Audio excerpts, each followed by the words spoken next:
कल्पना कीजिए, आप समय में पीछे जा रहे हैं, 1000 नहीं, 10,000 नहीं, बल्कि पूरे 30 लाख साल पीछे। यह वह समय था जब ना कोई शहर थे, ना भाषा, ना धर्म और ना ही विज्ञान, लेकिन फिर भी जिंदगी थी। धरती पर कुछ ऐसा पल रहा था जो आगे चलकर मानव कहलाने वाला था। यह कहानी है हमारे बनने से पहले की। 3 मिलियन साल पहले धरती आज की तरह नहीं थी। अफ्रीका का बड़ा हिस्सा घने जंगलों और घास के मैदानों से भरा पड़ा था। बड़े बड़े जानवर, भयानक दांतों वाले शेर और शिकारी पक्षियों का राज हुआ करता था। यहाँ कोई इंसान नहीं था, मगर थे कुछ जीव जो धीरे धीरे इंसान बनने की राह पर थे। उनका नाम था ऑस्ट्रेलोपिथेकस। छोटा शरीर, बंदर जैसा चेहरा, मगर आंखों में कुछ और था, सोचने की चिंगारी। ऑस्ट्रेलोपिथेकस हमारे पहले ज्ञात पूर्वजों में से एक थे।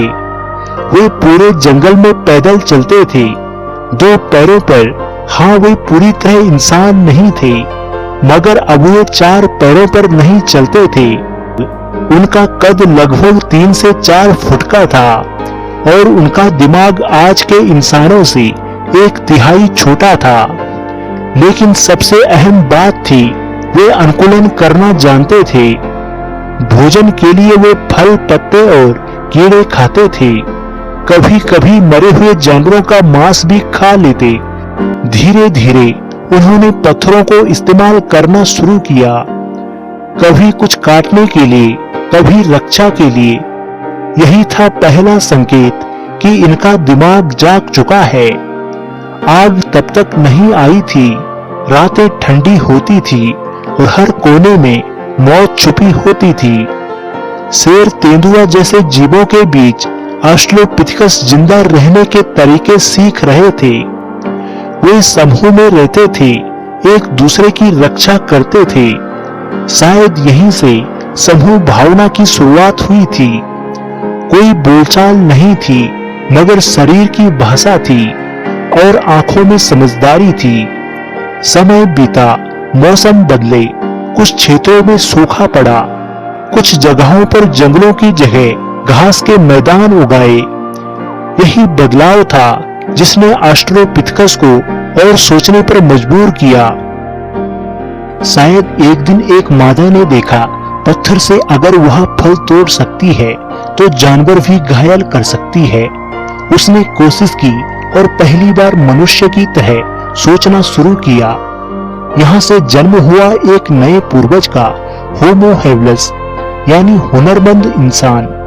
अब हम इंसान कहलाने के और करीब थे। होमो हेबिलिस ने औजार बनाए, पत्थर को काटकर धारदार किया। उन्होंने शिकार करना सीखा और कभी कभी आग से भी खेलने की कोशिश की। अब वे सिर्फ जिंदा नहीं रहे थे, वे सीख रहे थे। एक पीढ़ी अगली पीढ़ी को कुछ सिखाने लगी थी, कुछ बातें याद रखी जाने लगी। ज्ञान अब पहली बार पीढ़ी दर पीढ़ी आगे बढ़ने लगा। यही था असली जन्म इंसान का, ना सिर्फ शरीर से बल्कि दिमाग से भी। आज हम मोबाइल फोन उठाते हैं, चांद पर जाते हैं, AI बनाते हैं, मगर कभी कभी जरूरी है पीछे मुड़कर देखना। हम उस धरती से निकले हैं जहां ना कोई भाषा थी, सिर्फ जीने की लालसा, जिंदा रहने की, समझने की और आगे बढ़ने की लालसा। 30 लाख साल पहले जो आग एक चिंगारी थी, आज वह चकाचौंध बन गई। लेकिन उसकी लौ में आज भी हमारे पहले कदमों की परछाई चमकती है। हेलो दोस्तों, अगर आपको यह वीडियो पसंद आई हो तो कृपया हमारे चैनल को सब्सक्राइब जरूर करें व हमारी वीडियो को लाइक व शेयर करें।